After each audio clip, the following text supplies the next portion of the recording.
Good morning. It's a beautiful day for a run. I'm doing run walk as usual, meaning in this case it's by feel, generally up hills.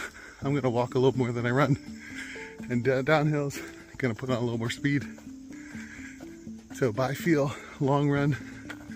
Yesterday I had a good hour and a half bicycle ride, and then a little over a mile on the treadmill later, some speed work. So what is my theory of running? So as a 50-year-old who's not fast, never will be fast, even if you get put in those models where how much speed you gain by losing weight, I don't think that would put me anywhere near fast, even if I were 100 pounds less. But, you know, what's my theory for this type of person? And that's you, maybe, to work. Well, first of all, if you're not running, get yourself one of those couch 5K programs and do it. Stick to it 3 days a week. I don't run every day. I can now. So my body can handle running every day, especially if I do slightly shorter long run. So there's the kicker, right? You limit a run streak, for me, at least for a heavier, older runner, limits your distance. So I could never obviously train for a marathon on 7 days a week running. I just wouldn't have enough recovery time. My muscles have got to come back into function, especially calves, ankles, Achilles tendon, hips. So running fewer days a week is good. But does that mean 3 or 4 or 5? Well, maybe that should be, you know, or even 6. That should be by feel. Learn to listen to your body. It benefits you to listen to your body. Don't worry about pace, except for on speed days. That's another point. Don't worry about pace except for on speed days.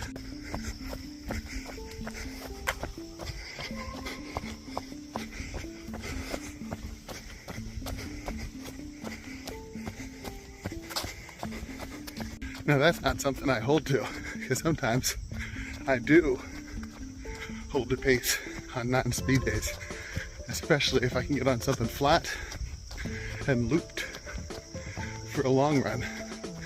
But in that case, I consider that long run something between a long run and speed work. You know, today's long run, I'm not worried about speed because I'm actually going over all the hills of State College. Anywhere in central PA has lots of hills. Anywhere in Appalachia, lots of hills or Rocky Mountains. Maybe you're not going to be able to avoid hills. It's just the nature. Thinking of Rocky Mountains, maybe you can avoid them a little better because you've got those flat sections, especially where the cities are. You know, Denver wasn't too hilly as a city, but at the same time you can get out of town and run some hills, you know. But on the flat sections, I can focus more on pace, you know. But on the normal everyday run and long run in my town, which is going to be hilly, thinking of pace would crush my aerobic development and could crush my legs. I've learned that over 5 years of running. I started out, I was 44 years old, 308 pounds. I've lost some weight since then, maybe like 20 or 30 pounds, you know, and running is a part of that. But I also believe in cross training. So in the summer, I jump on the bicycle. As long as the weather holds out, I'll do a nice long bike ride each weekend. Unless I'm busy, right? Or the weather's bad on the weekend, working during the week, then I won't get I'd rather run in bad weather than bicycle. That's the truth. Same with cold weather. Bikes are colder than running. Running warms you up. You know, so I may do a little bit less running in summertime, which is why this year's plan to do a half marathon in December and then a half marathon in March work well weather-wise, because it's easier to run in cold weather than in hot.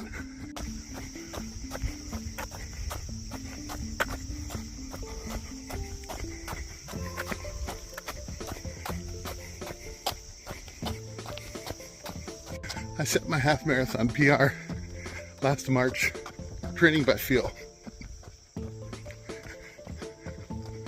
And trying to get in more short runs on the treadmill. But really by training by feel, especially for the long runs. If you're not feeling it, your body's trying to tell you something. So you really have to learn to listen to your body. Okay, gonna take a little break from the vlog and run down this hill.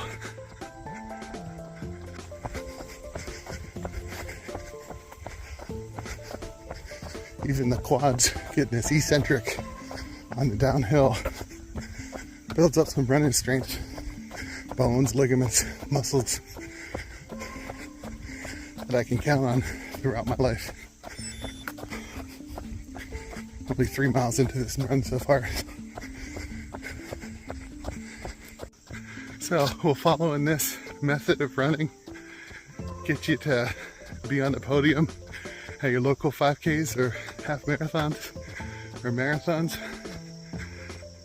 I don't know, probably not.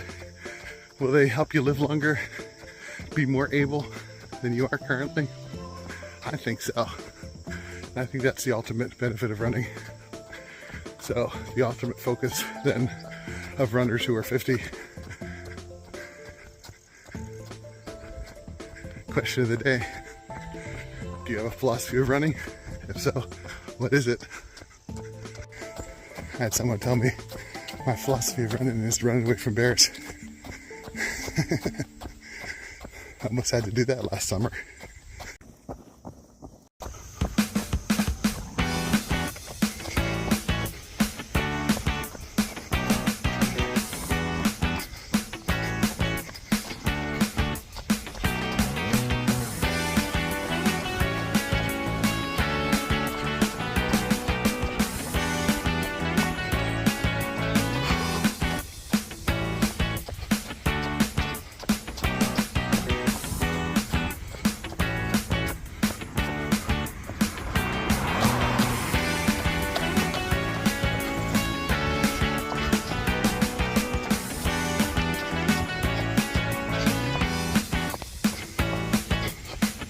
Morning corn.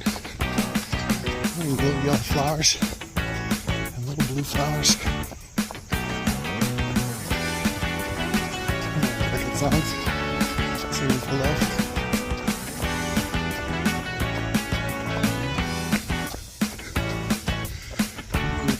Lord God, creator of it all, thank you for these legs. Look at the first I run.